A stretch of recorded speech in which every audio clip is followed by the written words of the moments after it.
We're live. Hi guys, it's that time again. Wednesday night, 7:30, Kingdom Comics Live. I'll see you in 30 seconds.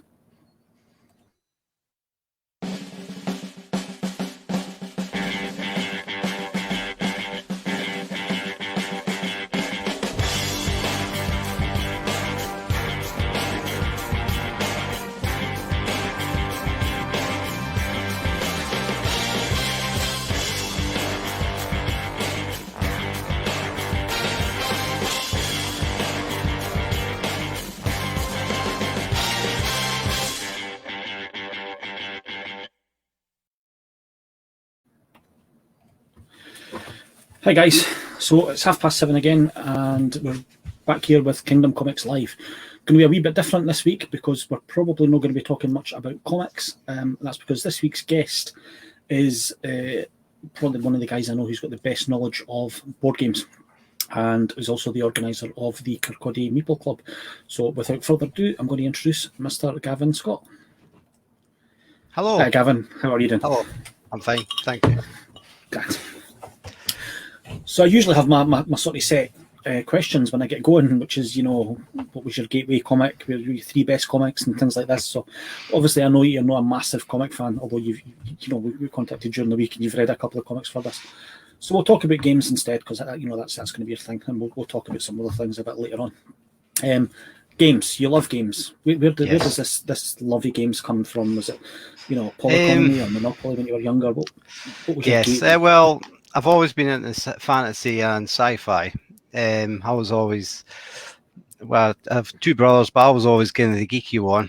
And then Hero Quest and Space Crusade came out years ago, and then I tried a bit of Warhammer 40,000, things like that, and then just left it for years. I didn't have a clue what was out there. I've also been quite sporty in my time, so I kind of went away and did more fitness and sports stuff. But about 6 years ago, I stopped playing Aussie rules football, and I was looking for something else. And we would regularly go to Toys R Us, which is not there now, but and just get like a cheap game for the family. And I thought there must be something else out there, because it was all the same monopolies and reskins of this and that. And I just looking stuff up and I was like, oh, that looks good. That looks good. I got Talisman, which is actually an older game. That's an older game, yeah. Yeah. And then it started. I just kept looking more and more into it. I think timescale wise, I'm in a pretty similar thing to you. I'm a wee bit older, but I played rugby and all through my sort of 20s and things like this, and it wasn't until I opened the shop and sort of discovered, I moved into the gaming side, I discovered how many games there were. I was like, games, it's Monopoly, it's Trivial Pursuit, it's things like this. I had no idea the depth of games and how complex some of them were. So yeah, I've only been doing that for about 4 or 5 years as well. On that's the similar side. Yeah. And yeah, I think for me it was a couple of games. I was like, that looks awfully complicated, and it was. Somebody said, do you want to join us for a game of Terraforming Mars a few years ago, and I was like, yeah, it's the type of game I play on the computer. So yeah, it's kind of like that, kind of like an app kind of game, civilization or colonization or things like that. So I try and deal with all comments as they come in. So we'll just quickly get through this. That's Colin. I do the Brewgooders podcast with him on a Thursday, and I think that's him suggesting that Jeff needs to up his intro game. I did a new one this week as well, actually. So somebody saying hello to you, Gavin. Oh yeah, there's David. Yes, he likes his board games. Yeah. Board game fan as well. Yes. Excellent. He's very anti-tech though. You know how you get these board games that are integrate apps nowadays. Certain board games. It's become a thing, hasn't it? So. He's one of these people that hates. They should be separate. I've tried to convince him, but he's not listening. I think he can be alright. You said you played Aussie rules football. Was that local in Kirkcaldy? Yeah, I played for the 5 team. Yeah, I actually played with a couple of guys that go to your shop regularly. Well, I was going to say about the Bolson brothers. Yes, and Nick, he made a game that tied in with a Yeah, I've got it. With an app. Wrench Games was it his company? Was Yeah, it's the Blind Barroom Wizard Brawl. Brawl Blind is Wizard the Brawl, game. that was it. Yeah. Always nice to give It's a quite shout a out good to little game. because I tried to get David to play it actually, and he's got it just now, but he says, nah, it's got an app. I'm not wanting because to. of the app. That's fair enough. Yes, aye. Just like no having it. Yeah. So I mean, I can see obviously from behind you that it's something, even in 4 or 5 years, it's become a serious hobby for you. And I know it's not an inexpensive hobby. A good game will set you back, easily 50, 60 pounds. Even a bad game will set you back 20, 30 pounds. So, and sometimes it's difficult to tell the difference. So what have you got there? What's the pride of your collection? What do you think's what's seen more time? I kind of like very thematic games. So I don't like anything abstract like your chesses or anything. So my favourite for the last wee while was Twilight Imperium, which is on the fourth edition. But a game of that takes like 6 to 8 hours, and I've not been able to play that in the last year because of circumstances. Yeah. So in the last year, because I got started getting into painting as well, I started playing Warhammer Underworlds, and that's actually now my favourite game. Because it's got a bit of everything in it, and that's actually quite a quick game. But not that time really matters to me, really. So you can get them in, but no, you've been able to play that over, online, haven't you? Yes. You play with Mr. Campbell. Play with Neil. Using cameras and things like that.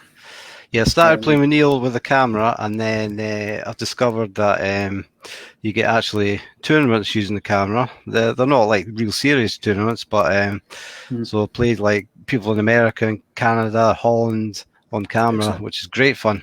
So for a while I was really like missing playing with new players, board games, because of situations, but recently it's actually been really good. Been able to play with totally different people that I never knew existed. So it's been really good. I think the last year, I think I've managed to get a few games in, but they've all been online. They've all been over Tabletop Simulator, which is one of my favorite Tabletop Simulator.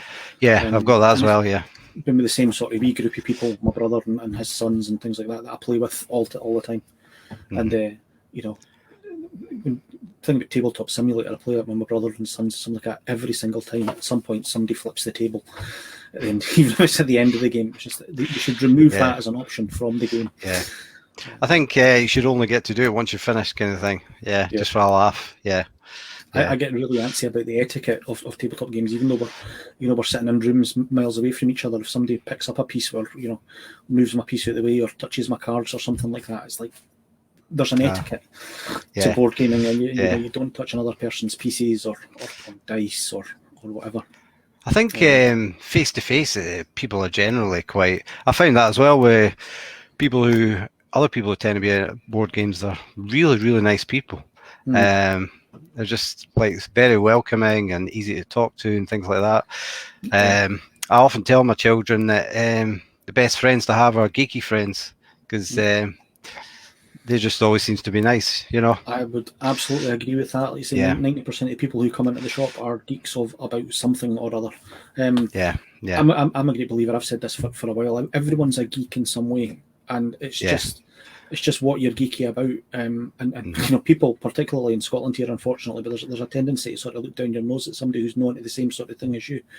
Yeah. Football fans are just as geeky as game fans, just as geeky as Scotland fans. They're just geeky about something slightly different.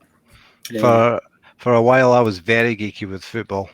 I was very studious with it. I looked up a lot of historical things, looked at loads of old games. I've got loads of like stories of like footballer in the 40s who the Nazis apparently killed and these kind of things. And then I just kind of move on to something else. But for a while, I was very, very into it. I mean, I love sports. I do the same. I read sporting biographies and things like this. One of my favourite books of the many that are back here is a book about the first round the world solo yacht race. It's called A Voyage for Madmen, and it's just the story of the people who were involved, and it's absolutely brilliant. I'm a great believer you can be passionate about so many different things. I love comics. I love board games. I love rugby, tennis, football. You know, and I try not to look down my nose at anybody who's into something slightly different to me. Apart from obviously Dragon Ball Z fans, because Right. you know, that's just ridiculous. So Yes, but that's the one exception. Yeah. My daughter's kind of into anime, but she's not into that. No, I think she likes things that are a bit more interesting. Yeah. I've got this long-standing rule in the shop that you're not allowed to mention Goku, because I had, you know, as a shop owner, so many times people will come in and oh, who do you think would win in a fight, Goku or Superman? That's just immediate out. Yeah, out you go. I've seen a few memes of that actually.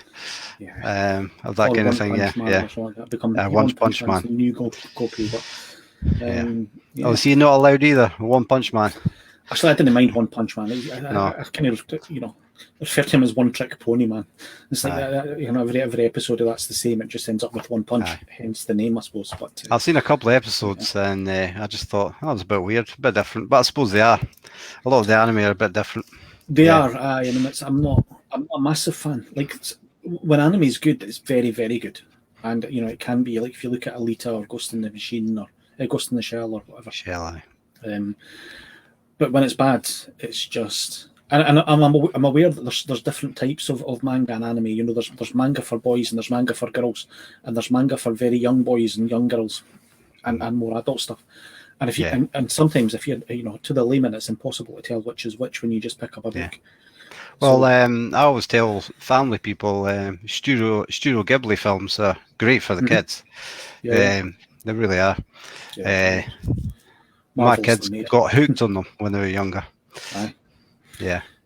I think the creator of that just died quite recently, didn't he? Miyazaki, did he? I actually didn't know that. I thought I might, unless I'm thinking of somebody completely different, but I thought I'd heard that. Miyazaki's the guy that created it. He retired and then came back into it. I think he was bored. But maybe he did. I don't know. Yeah. So anyway, so board games. Obviously, I can see behind you. I can see all the classics: Cthulhu, Clank, Terraforming Mars. That's Clank Legacy. Right. And it's like that's amazing. Yeah. Clank Legacy is. I know I've got a couple of people who would that I'm always on to me. If you get any copies, if you come across a second-hand copy of these games, snap them up because they're like gold dust. Well, I'm going to sell Clank because Clank Legacy is so good. Oh, all right, okay. I could probably put you in. Well, you probably know the people anyway. But, well, I usually nowadays take them to a convention, but obviously they've not been on. Yeah. I mean, Tabletop Scotland. I missed Tabletop Scotland last year, and it's unfortunate that it's not going ahead again this year. That was a great thing. I took a stack of games there last year as well. Not last year, the year before. They kind of things I always go to just try out lots of stuff. There's over 3,000 games come out every year, board games, which is unbelievable. So you can never try them all, but there's always stuff coming out, things to try, and different kind of games for everybody because there is such a different. I always think you get your RPGs, the board games, and then the war games. Again, the board games kind of in the middle, but and the board games is kind of like it's such a variety, and I think a lot of people just don't know what's there with board games. I think board games is obviously the widest, I would say, because it's the most accessible. You can play it in a one sitting. Usually with a board game, you can learn them, reasonably quickly, and during your first sitting, if not by the end of your first sitting. Yeah. Whereas RPGs is a big time commitment. Yeah. Because it's an every week thing. And tabletop wargaming is a massive financial commitment because games work even more than board games. They are not cheap. Yeah. It's interesting you say about 3,000 board games a year. I think it's a shame because a lot of them didn't make it. For a variety of reasons. There's a saturation. Most of them are kickstarted, which and this is purely from a retailer's point of view. When somebody kickstarts a game, they're selling direct to the consumer. Yes, there's no incentive for somebody who owns a shop to get that game in to support it in any way because he's already sold direct to the guy. Yeah. For me, so I games try that not don't to do get in. Kickstarters, and that's one of the reasons. Yeah. Obviously, the other Even, reason is price. even I do Kickstarting, but it's usually just for the sort of high end ones. We talked earlier on about like Lords of Hellas and things like that. That you've got to get in at the ground floor, or the price can skyrocket for them. Yeah. I did wonder so that kind of thing, because you do get options on it for retailers to buy copies, but do retailers actually do that very often? I don't know. Not very. It's usually like six copy or something like that. And as I say, generally, if it's been kickstarted, anybody who wants it has bought it on the Kickstarter with all the stretch goals and things like that. So it's very very unusual. I can off the top of my head, I think there's been one game in the last year or so, or the last couple of years, because we've not been open the last year, which I actually got in and got stuff in for after the Kickstarter, and that was Hellboy. Coming out. Some people at the shop were talking about Hellboy. We talked about Twilight Imperium and stuff like that. No, Twilight Imperium, it's not similar to that. It's the other GW one. It's quite similar to Blackstone Fortress. Is it Blackstone Fortress? Yeah, I think so. Yeah, and they've got it's a dungeon crawly thing, and they've got a new dungeon crawly one coming out. Yes, which is coming out next week or something like that. Getting some copies of that in the shop, guys. They can be. Yeah, I understand. So many games come out, not all of them can make it. Yes. But you mentioned Nick earlier. Obviously, he's got a card game. Nick Wilson, yeah. And he was saying, just it's just hard to get the word out. There's that much there, and if you can get like a big YouTuber or something to do a review, then that's fine. But there's that many games; they're never going to cover everything, so it's really difficult. Yeah. It's also Dream Big Games. They brought out a game, and he said, I was speaking to him at a convention. Wreck and Ruin was the game, and he was saying the same thing. Trying to get someone to review his game was just crazy. And there was a couple of little ones I've reviewed it, but all you need is like one of the big boys to review, and that's it. The sales go right up. There was an instant there during lockdown where. And I don't want to, I'm going to sound very dubious here, but it was an 11-year-old girl who created a game during lockdown, and they got onto the BBC News. Did you see it? You're nodding your head. Yeah. Now her father's a graphic designer here, and I'm going to suggest, in the nicest possible way, that she had minimal input into the creation of that game, but that hook was there, and they got onto the BBC and smashed through their Kickstarter goal and things like this. Well, he used to be a guest on the Dice Tower, which is one of the biggest YouTube channels for board games. So he had connections anyway in that sense. So it was always going to be a bit easier for someone like that. Yeah. That's it. Once you get through it, if you can get one game out which catches attention, and the thing is, we talked earlier on about just before we came online here, we talked about sort of my favourite games, which is made by Stonemaier Games, and Scythe is probably my favourite game that I've ever played. It's a favourite game I've got. But recently, like last year, the year before lockdown, I'm talking about here, it came out with a game called Wingspan, which just absolutely blew up. Again, you could not get a copy of it for love or money anywhere, and very simple idea about birds and eggs and things like that, and it just takes off. He wasn't actually the designer; it was a woman, Elizabeth Hargraves, I think is her name, and which is a great thing because there's not a lot of women in the industry, so it's she all of a sudden is like, wow, and she brought out Mariposa's butterfly game. All of a sudden, everybody wanted to try that because of Wingspan, but she made a game before that, so this is an example of what we're talking about, and nobody really heard of it. Yeah. But because James Stegmaier had seen this Wingspan, he's like, that's pretty good. And he helped her and he published it. Then that was it. And now she's a big name. She just needs her foot in the door. He's obviously one of those ones that you want to try and get to have a look at your game and decide what it's a goer. It's very similar in some ways to the comics industry. We were talking to a comic publisher a couple of weeks ago on the other podcast that I do, And he's the same. He publishes X number of books a year. I think he said 12 books a year, of which he creates 4, and other ones are people who submit them to him for publishing. And if something takes, or if a name takes off suddenly, it can be so much easier. But if it doesn't, you're struggling sometimes to make your kicks. It's the same with this game. Terraforming Mars. It's Jacob Frixelius, who's the designer, and he's actually a science teacher, and you can actually tell when you play it, it's kind of sciencey and the things are kind of realistic, the things you do in it. He just showed it to someone at Stronghold Games, and they were like, yeah, this is cool, and that was it. Now if he makes anything, there's 4 or 5 expansions to it now. Venus expansions and different maps and things like this. Yeah, I've got a couple. Yeah. It's an excellent game. Very shoddy. The things though, they need to. I know that there's a whole secondary industry. Of people who make card holders and better pieces, better meeples, better things like that for these games because. Terraforming Mars, brilliant game as it is. Somebody touches your table, these tiny wee blocks are going to go all over the place. So, well, the two games you've mentioned, Scythe and that, is polar opposites because Scythe's actually spent the time to get little indents in their player bits, so the bits won't fall out.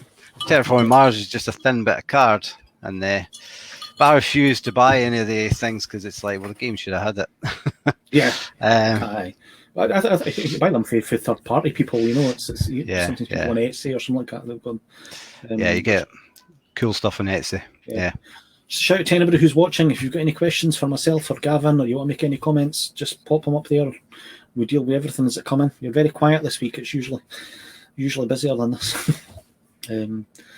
So again, normally in a less strange world, I would be saying, what are you playing just now, or what are you most excited about just now, or whatever like that. But obviously, we're not playing anything basically. Yeah, well, Warhammer on the Worlds.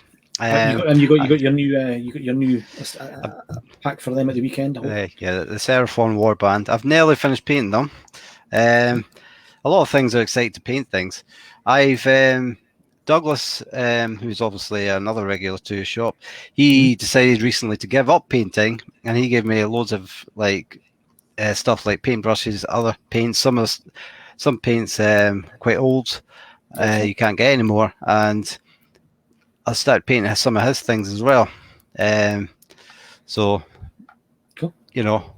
He just gave me some dinosaurs to paint today. But he also gave me some miniatures, and I thought, well, they'll actually be okay for Kill Team because you only need a small kind of not warband, but you only need like a squad or two to play Kill Team. So I thought I might actually try and be able to play Kill Team. I won't be able to play that till things go back to normal. But so can you make up? Like with any sort of models, you can make up a Kill Team. You don't need. It's not like Star Wars Legion where you need the cards and things like that with them. Or... No, is it just you need the rule book and things like that, and scenery. But the main thing is the miniatures. And as we mentioned, Neil, he says he's got it, so he's going to teach me it and things like that. So I might get some orcs because I think the space orcs are pretty cool. So. Might get some of them and paint them and things. So that's something I'm looking forward to. Excellent. But let's say, from a personal point of view, obviously the shop is going to be back open from next week, probably from Tuesday because it's a bank holiday. And I'm looking at the questions here in advance. I don't need to see them from Tuesday. But well, certainly if you want anything like that, but anybody. Get in contact and we can get an order for you. So that's Rebecca saying hi, Gavin. Hi. And this is your wife asking when you're going to play Carcassonne next. Aye. I've kind of went off Carcassonne. I find it a bit mean, but my wife loves it. That's the one with the things, and you can sort of close people off and build. Yeah, it's tiles, and you could build castles, and you got your meeples, you put them down, but you could be building this castle for half an hour. And then she does something, and it's just like, oh, for God's sake, it's all I can. It's just like, So that's why she's saying that. It's kind of, and you're not I'm playing like, it right. yeah, it's not that bad. It's just sometimes it's annoying because you can't do anything about it. That is one of those games that I did play I did play on Tabletop Simulator during first lockdown. And it can be very frustrating. Like, say, if you're trying to build a city and you're trying to get that last piece in or something like that, and somebody else gets in and gets the last piece and gets the you're not getting what you need. Yeah, and there's nothing you can do about it. No. Yeah, it's a good intro game, but I'm kind of past that, you know. So we have to give a shout out to Casey. Yes, yeah. Casey thinks I'm famous because I'm going to be on YouTube. Excellent. Andy Warhol said everyone would be famous for 15 minutes. So this is your 15 minutes of fame. Yes. You know. So hi, Casey. Yeah. And normally I play more with my wife. She likes quite a bit drier games, Euros. But she's actually been really busy with work. A lot of people haven't been, but she's actually been busier with work. So I've not had the chance to play as much because she's tired, basically. Yeah. So I understand a similar situation. My wife works for the NHS. So, So she's the same, but she's got absolutely no interest at all in board games, comics, science fiction, fantasy, basically anything. You know, she likes dramas about handsome doctors and beautiful nurses.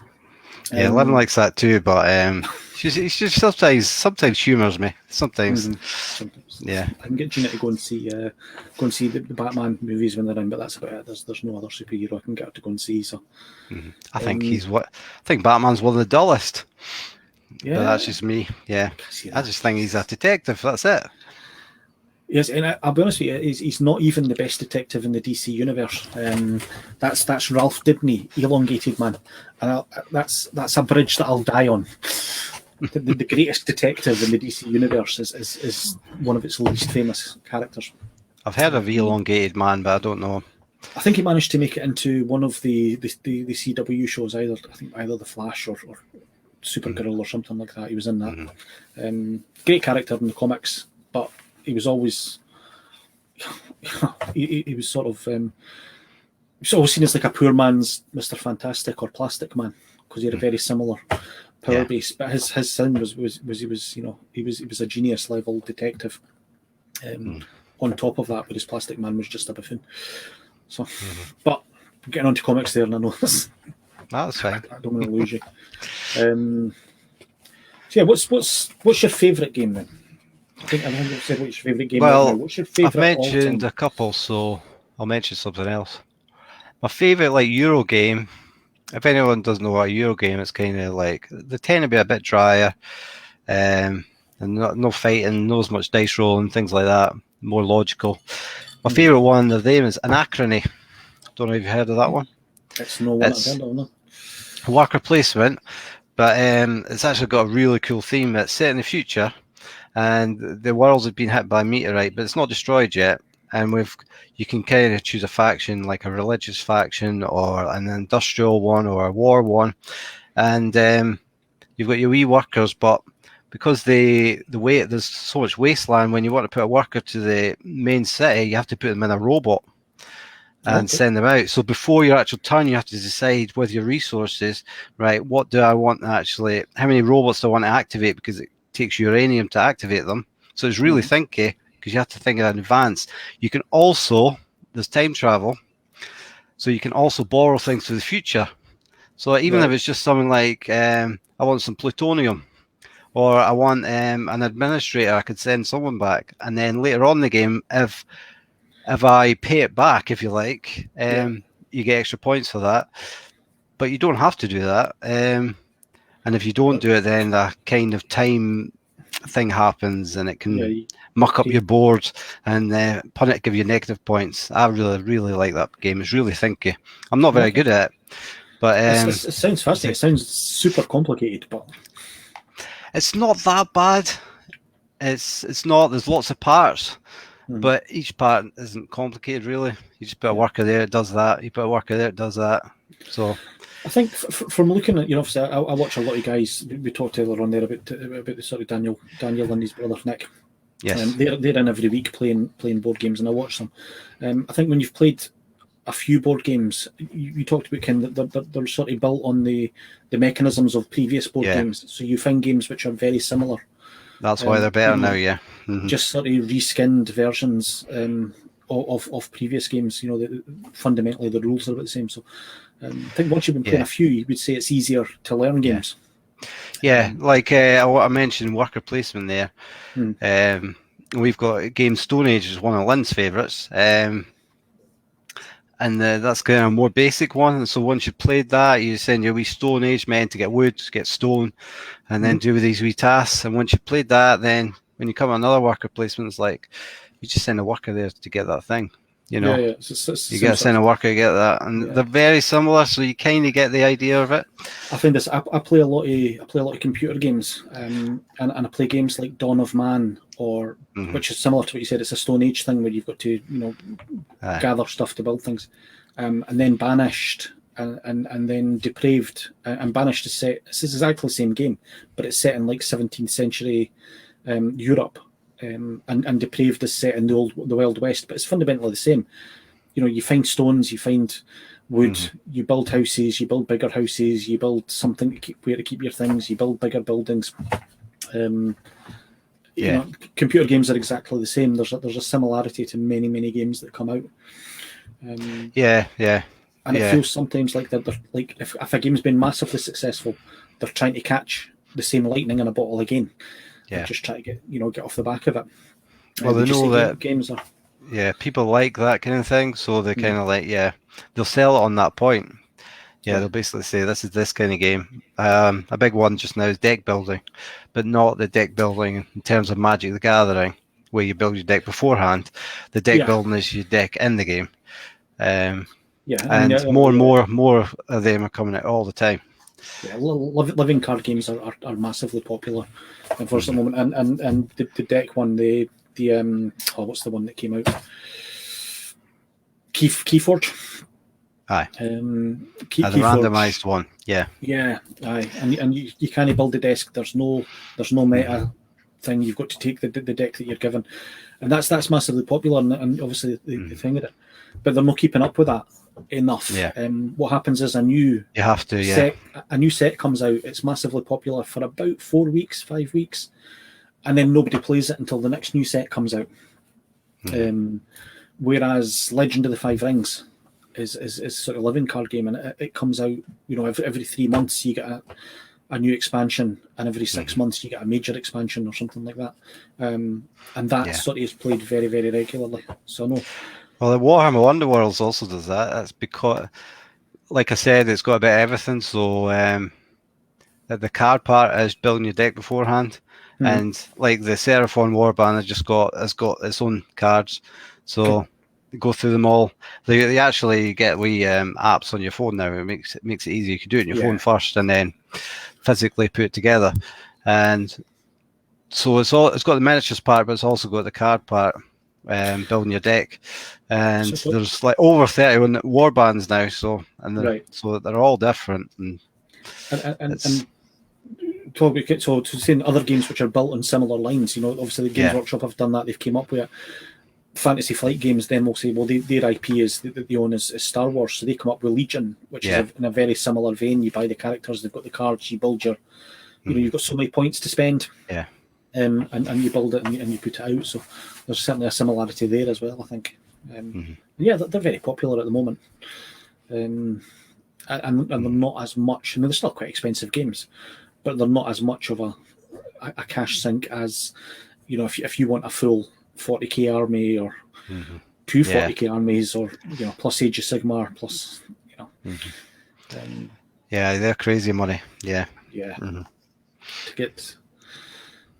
get in with them. I know, like I say, I sell the stuff, and sometimes I think when somebody comes, obviously I want them to keep doing this, but when they come in and give me this tiny wee box of 2 characters, and you're like, Jesus. Ching ching. That's crazy. That's what there's many there's many more frivolous things you could be spending your money. You could be wasting it on books, which is my. Well, it's good for the economy. Keep buying things. Yeah. Keep buying things. I think life should be fun. not just go to work and sit down, then go to work and then sit down. You should enjoy yourself. Speaking as someone who owns a comic shop and who gave up work in the civil service to do something that I love, I absolutely agree. You only live once, unless you're, all talk of religion aside or something like that. This is it. This is the one chance that you get. Don't spend your life doing something grim.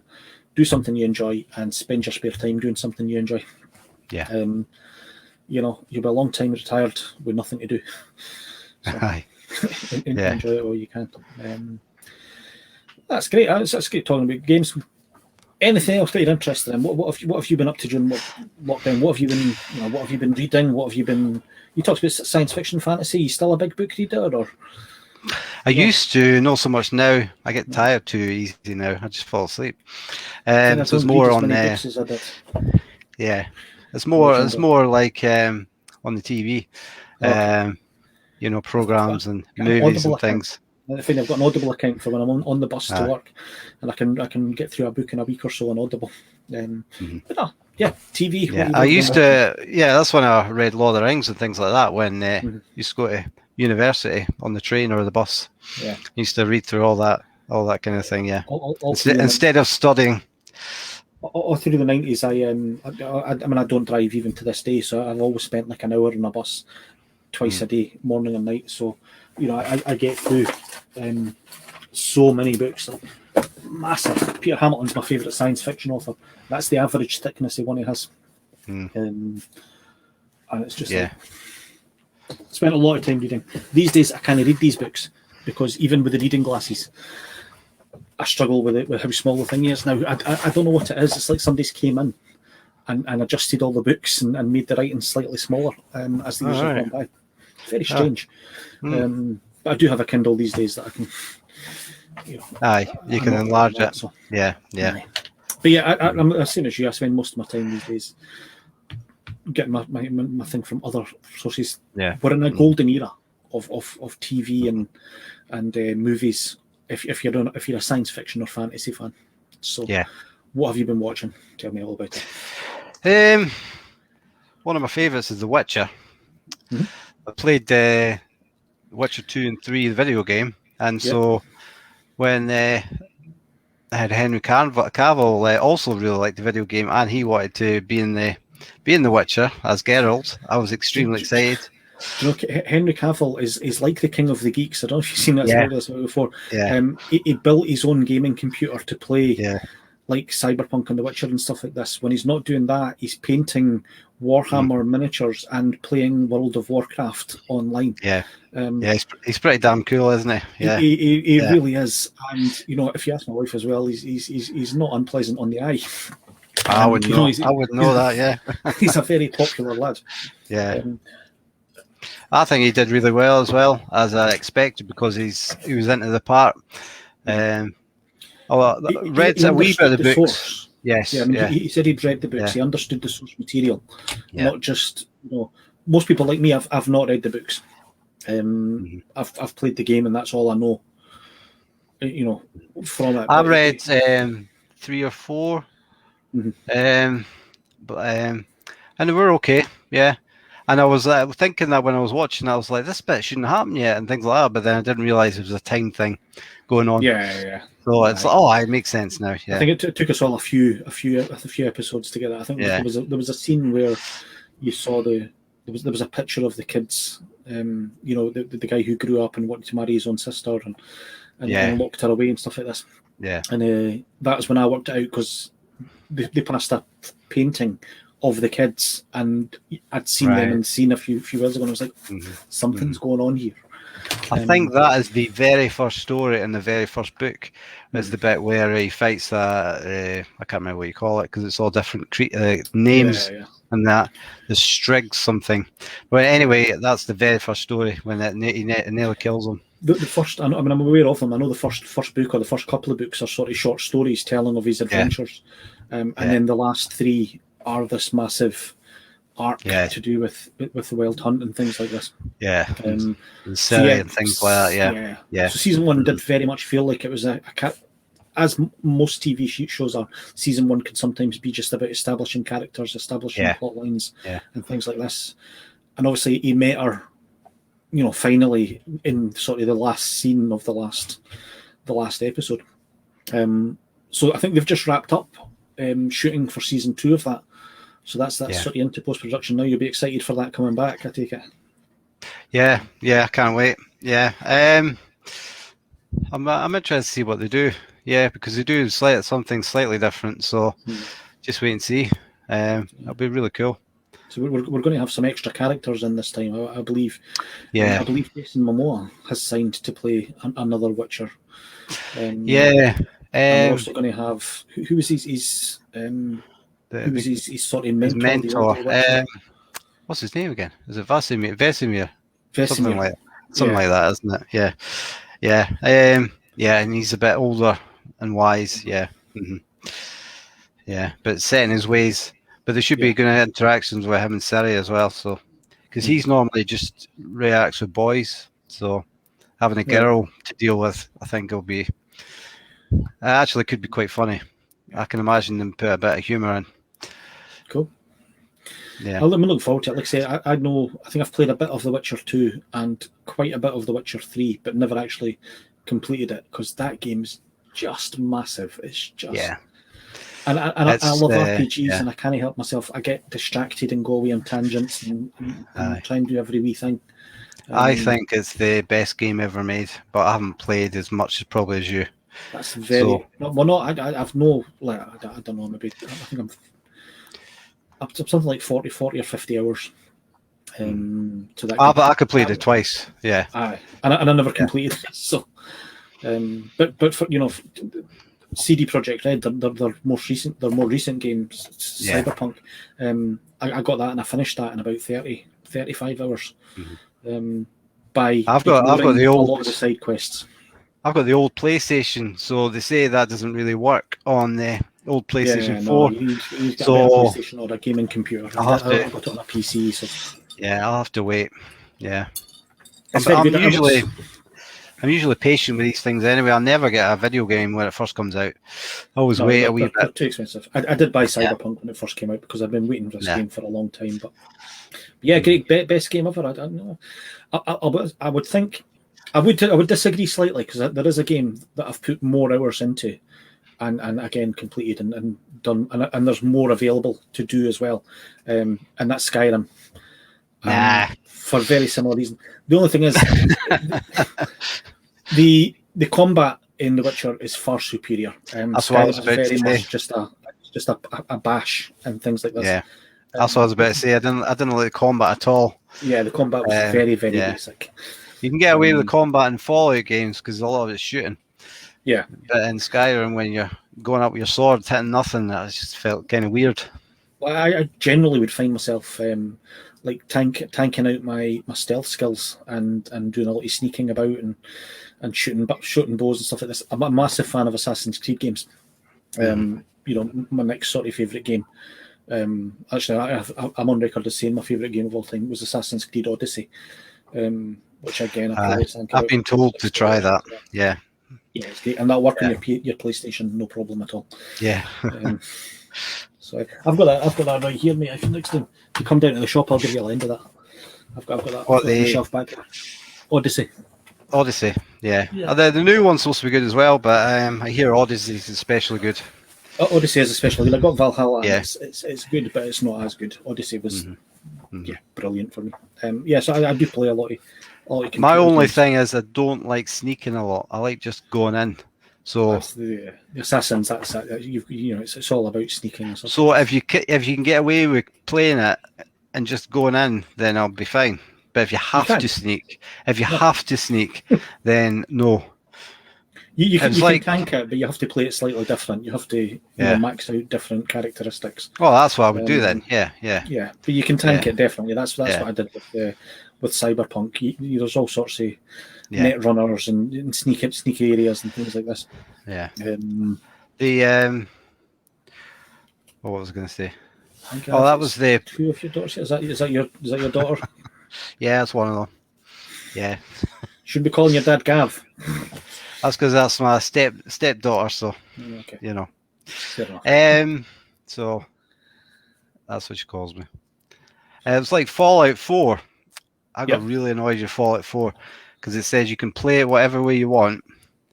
And then for so far, as I say, I like to just go in there and, kill stuff and not muck about. And then I had to build this thing. I'm like, I'm not want to build. That's not how I want to play. And they say, and I Googled it, and they say, no, in this part, you have to build this thing. And I tried it a little bit. They're totally spamming the chat. They're all getting involved. That's great. At least somebody's watching it. I tried to... I tried to build it a little bit. I'm like, I can't do this because I've not been building. And I just went a huff and just traded the game in. Yeah, you rage quit. I get the same. I don't like games. I don't like driving games. I don't play Forza. I don't play Grand Theft Auto or something like that. Yeah, I don't know. In your life, and I'm not very good at driving. So unless it's Mario Kart. Well, Mario Kart, yeah. On anything on the Wii is fine, but. Yeah. But when you buy a game and I expect to be able to sneak about and do sort of things, and I'm forced to drive, that drives me to distraction. And the one I'm going to talk about is it was Arkham Knight. I wanted to be Batman. I didn't want to be driving about in the Batmobile. Yeah. So yeah. But some people that was the best part. So you can't please everyone. Maybe someone we chat with our mum now. I think just ignore us. Just just keep going, eh? Keep going. So I didn't like that, and the same could be said. Is Spider-Man. I think, I want to just swing about it, but then there's a certain point where you've got to chase somebody and you've got to catch them, and if you didn't catch them because you're already tied into that quest, if you didn't get them, it takes you back and you've got to start again. And once I've got to repeat something multiple times, I just get yeah. It's like people love Dark Souls and never I don't. Nah. She's saying hi there again. You have to say hi back to her. All right, hi back to you. She'll be here all night. Aye. Dark Souls is just. I look at some games, stupidly hard games. I know that I'm going to rage quit that after less than an hour. I rage quit the most recent. No, Battlefront. What's the other one? The Second World War one. It's not sci-fi or fantasy, so I probably can't remember. It was the D-Day landings, and I couldn't even get off the beach. And I tried to get off this beach for an hour, and people were like, "Yeah, no, you've got to sneak around this bit and things like this." And I didn't. I must think I want to grab a gun and go in all guns blazing. Yeah. Oh, I had that way. I tried recently that Star Wars game. I can't remember what you call it. And they had to jump and climb loads of bits. I'm like, I can't even find how to get over there, and I just gave up. I got that recently on it's on Game Pass now, so you get it for free. Yeah. And I've had this conversation before. I was quite a big fan of Uncharted. Yeah. And this feels the same. The game's on rails. You can't decide where you want to go. You have to follow through. The way. Uncharted was okay. Yeah, but it's better if you can kind of go where you want and things like that. Yes. But it was okay. Free roaming games like Witcher, like Skyrim, like things like that. Much better. Ones where you can only go one way, doors close behind you and not block you off, and you've got to work out how you can climb this area and things like this. Yeah, I'm not a massive fan. So, have you played Outer Worlds? I played a bit Fallout. Of that, yeah, that's what I was playing more recently. I wanted to love that. Quite enjoying it. To me, it reminded me of a wee bit of a Firefly, the Joss Whedon show from a few years ago. Yeah. Somebody saying Uncharted is the best game ever. I thought she liked Spider-Man the best. Oh. Amy, it's a decent game. Some people would say it's just a cheap knockoff of Tomb Raider, but she hasn't tried. She hasn't tried Tomb Raider. She says she wants to try it. If you've not played Tomb Raider, I mean, Uncharted is just a wee bit of Tomb Raider, a wee bit of Indiana Jones, and took the best of both worlds and put them together. They're brilliant. I think it's funny. Well, D&D is better. It's got more options. So, glad people are getting involved in the conversation now, but I feel like I'm not involved in half of that. Well, my youngest there, she loves the Spider-Man games, and then she's played Uncharted 4. She's only played number 4. And then I showed her that the guy playing Nate in the Uncharted movie is the same Spider-Man, and she's like, "Oh my god, that's amazing!" Holland, isn't it? Yeah. I think what's his name? The guy from Guardians of the Galaxy, Chris. Chris Pratt. Pratt, yeah. Yeah, he's going to play Sully. Apparently, the sort of older guy. So he's not old enough. Yeah. How many daughters do you have? There's 3 daughters and a stepson as well. Okay. It's a busy house. It's a massive family. Yeah, you must spend a fortune in Asda's. Yeah. I've only got one boy still at home, and you know what it's like. Yeah. So I remember you talking about The Expanse. That's another one I like, although I haven't watched the latest season. Yeah, the TV show. I think the Expanse for me is probably the best science fiction show ever made. You know, that's beyond any Star Trek show, beyond Battlestar Galactica, which I also the relaunch Battlestar Galactica, which I also loved. Well, when the Star Trek Discovery came out, I was kind of watching Expanse at the same time, and I remember my brother saying, "You watched all Star Trek yet?" And I was like, "Yeah, but I've been watching the Expanse. It's kind of made me want to watch that more, and I'll just get around to Star Trek after." And he's like, "What? This is a brilliant Star Trek," and blah blah blah. I'm like, "Yeah, but the Expanse is actually that good, you know." Yeah, and Discovery is decent, but the Expanse is brilliant. And the difference. The difference is that the guys who wrote it, it's two guys. I know it's down as James S.A. Corey, but it's 2 guys, Ty Frank and someone else. I feel bad for not remembering his name now. But they understand how things work, like the science, apart from the stuff which is to do with aliens and you know the thing like that. Every other science thing in there is solid and it works. This is how it would be. You know, it would take that long to get to Mars. It would take that long. You would have to. You know, weightlessness wouldn't be a thing. It feels realistic, it does. Yeah. Even though obviously these things haven't been invented yet, but it does feel realistic. Yeah. It feels like it's almost a spiritual successor, because in a way there's like a monster and an alien goop and you know, space travel isn't like in Star Trek. It's very clean and you know faster than light ships and stuff like this. This feels much more industrial. So to me, it's like a spiritual successor almost to the Alien franchise. You know, the first Alien movies. Yeah. They were the first ones to come up with this idea that well, not the first, but the space people who went to space, you know, they wouldn't all be like NASA astronauts. They would mostly be engineers and mechanics and guys who were just like working for a living. Yeah, they were normal people. What the yeah, Expanse comes here. I've got some Aliens is actually one of my favourite movies of all time. So, Lily said you begged her to watch this. Amy just wants to talk about herself. She also says you're in love with Star Trek, and I love all the different species and backstory, and there's even discrimination. It's fascinating. Star Trek, yeah. Even in the 21st century, there's still discrimination, unfortunately. Well, she's very much into people's rights and things like that as well. Right. So, yeah, absolutely. Star Trek has broken boundaries for 50 years with regards to, you know, different races kissing or being involved, being interested in each other, different sexualities of the main characters, and in Discovery you've got non-binary characters, things like this. Aye, Star Trek's been brilliant. She was so happy. She paused it and was like, "Yes." Yes, Star Trek has broken those things all the way down, and it's, you know, Star Trek is all about hope for the future. And I think, given the world that we live in at the moment, which is a wee bit grim, sometimes you think that's what you need is a wee bit of hope. Well, go back to video games. One of my favourites was the Mass Effect series. I think that was kind of similar. That they had, if you wanted to be gay in it, you could be gay, you know, and things like that, you know, and interracial relationships and things. And they did touch upon some people of the crew would be kind of racist and things like that. So there will be, so I'm not sure. Nana, I think I said maybe Nana says you don't know anything about Star Trek. Probably. Fair enough. Well, he screamed there was a non-binary character. Yeah, we will. It's good representation. It's good representation. It represents the society that we live in. You know, what you see on TV should represent the society you live in.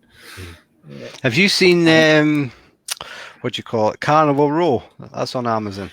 Yes, aye. See, I think Cara Delevingne and yes, yeah, Orlando Bloom. Orlando Bloom. I can't Yeah. remember the name of it. I think that's the same kind of thing. It touches on that kind of thing. Mhm. It's a lot of racism in it, but not necessarily white and black. It's more you're a It's fairy. against the fairy people, Aye. isn't it? Yeah, But yeah. I think when you see these things, fairies, in that instance, the fairy tale was it's just a slightly hidden, caricature of what's going on in the world around us, and we see it like that. I think we live in a society. I don't like to get too political on this. We live in a society where people of different race or colour or religion are scapegoated by the people at the top or the people in charge. Yeah. There's a don't worry about what we're doing. Look at what these people are doing, sort of thing. And it's and it's a shame, and it's not new. It's it's been going on forever. Well, like say Carnival Row and as it was said, it expands. I keep telling people how good they are, but everybody I know keeps not watching them. I'm like, no, they're really good. Everyone should watch the Expanse. It has two of the greatest characters ever created for science fiction, and that's Wes Chatham as Amos. As just the sort of toughest guy in the universe or something like that. Aye. He's absolutely brilliant. Strong, silent type, yeah. Yeah. And then there's the only person who is sort of tougher than him, and it's my absolute favourite character. And it's Shore Agdashlu playing Christian Avasarala, the head of the United Nations. Yeah, and I love the politics in it. Yeah. She's just a joy. She's a joy to watch whenever she's on it. Yeah. She's a great actress. She's been in Star Trek. She's been in the Marvel universe because she played a character in The Punisher, and now she plays this character in The Expanse. And she's marvelous, and Queen of the World. Watch it just for those two characters. I'm going to leave that one there because I'm not seen it. Carnival Row is in fact amazing, yeah. And do you like WandaVision? Yes, I liked WandaVision very, very much.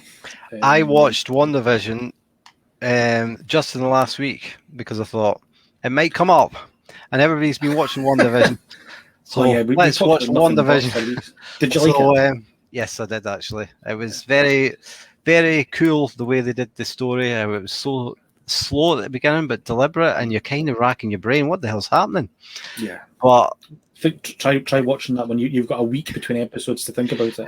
I suppose. So it was very funny at times, but I love the way they structured that. Starting from, again, I'm slightly older, so I grew up watching reruns of I Love Lucy and Happy Days and things like this, and every week having a different sort of 60s, 70s, 80s, 90s thing.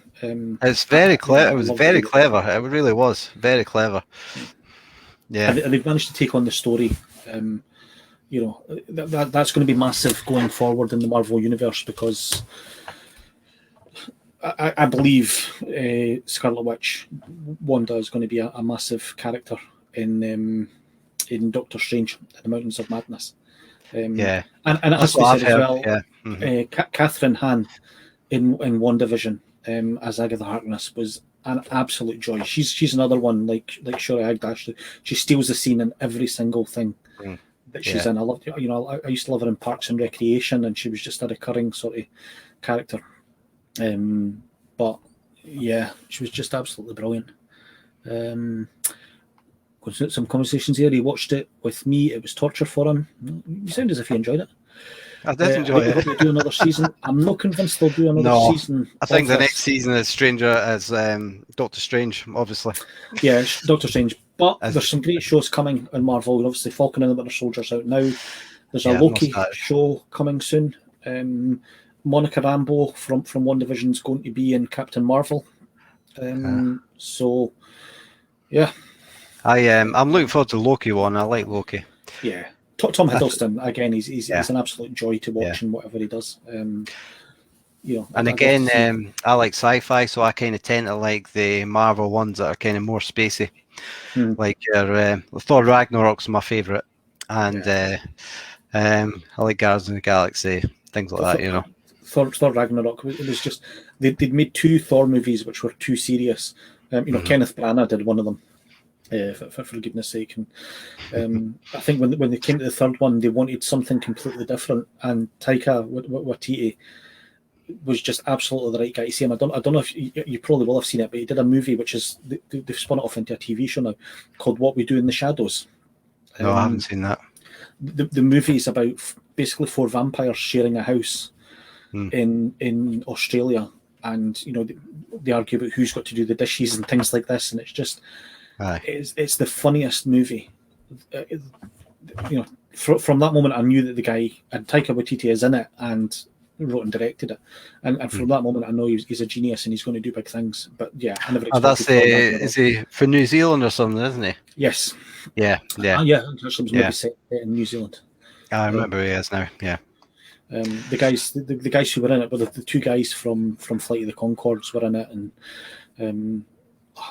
If you can catch it somewhere, if you can catch it on Netflix or Amazon or whatever like that, I know the TV show. I don't know what the TV show is like. I've not really watched it, but the movie is just absolutely brilliant. They've got a kind of feud going on with a pack of werewolves that live in the same sort of town, and that's I can't rave about it enough. Amy loves Marvel. She thinks it's the best. Have you seen Stranger Things? Yes, again, Stranger Things. Looking forward to it. Yeah, I think they're only doing possibly one more season. And that's what they said. But I think Stranger Things was a breath of fresh air as well. I said a wee sort of throwaway comment earlier on about us being in a golden era for fantasy and sci-fi on TV, and it's because of shows like this, because Stranger Things was so good. That's why they keep making things and trying different things. Because things like Stranger Things, again, something I said earlier on about trying to recapture that lightning in a bottle. Yeah. You get a show. I grew up in the 80s as well. Stranger Things, in 1984, when the first episode came, these 12-year-old boys playing Dungeons and Dragons in an attic. That's what I was doing. When I was 12. That was me. I had that bike. I had a grifter. But which character were you? Yeah, I think I was always I was the wizard. I was always the wizard character. So always like it was funny because I always tank games. All you talk about is Thor, trying to get me to like Thor. What's not to like about Thor? I mean, Amy doesn't like Thor. I don't know why. I don't understand that. No, I've told her there's a lady Thor as well. Not that I'm an expert in these comics, but yes, and Thor, Love and Thunder. I think you're going to see female Thor. Right, okay, there you go. She might like it then. Seems like an anime. It's a live action show. With some great guys. I mean, what they do in the Shadows TV series. I didn't realise he was in that as well.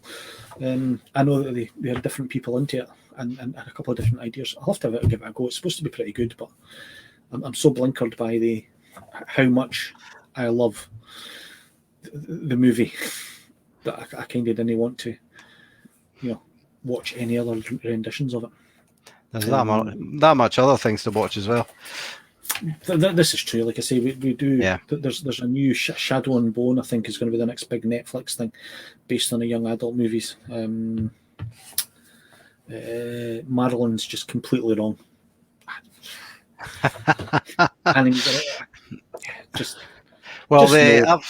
They've made me watch a couple of animes recently. Tokyo Ghoul, which is quite cool. Ghoul's not bad, yeah. And the one I watched the first season recently, The Promised Neverland. I've not seen that one. No, well, I could tell you because you find it right away in the first episode. It's there's an orphanage, and they always seem to leave the orphanage when they're 12 or below. They never outgrow it, and they get fostered or whatever. Mm-hmm. Then they find out it's actually not an orphanage; it's a farm, and the humans are brought on the farm to be eaten by demons, but they're educated. So, because their brains are tastier if they're educated. That sounds awful. It was actually pretty cool. Yeah. I think just who comes up with these ideas? I know, it's crazy. I know. It's like, oh, that's different. I'm sorry, you are wrong. I'm sorry. Have a look at Netflix. I raved about this the other day in another video, but the comic Invincible has been adapted and it's on Amazon Prime now. Right. It's great and it's better than any anime ever made. Invincible. Right. Okay. It's a lot of fun. It's Robert Kirkman. It's the comic he did immediately before he did The Walking Dead, and yeah, have a look at that. It's excellent. Listen, we've been on for over an hour there, and I usually try and tack it off there. Thanks very much for coming on, Gavin. Thanks very much for getting involved in the chat, Gavin's family. It's been an absolute blast. It's been nice to talk to somebody about something other than comics as well. So we're going to cut it off here. Thanks everyone for getting involved. This video will be available forever on YouTube. So, kids, in years to come, you'll be able to show them this and things like this, because once it's up there, it's there forever. But I'll be up there tomorrow, and I'll be back with another. I think I've got another wee video coming on Friday or Saturday. So stay tuned. Thanks for having me. Cheers. Next week, and I think next week I've got, it's either Michael Fulp or Daniel Bolson, and I think it might be Michael Fulp, local comic artist, coming in next week. But I'll let you know. Cheers, guys. Right then. Cheers. Cheers. Right, bye.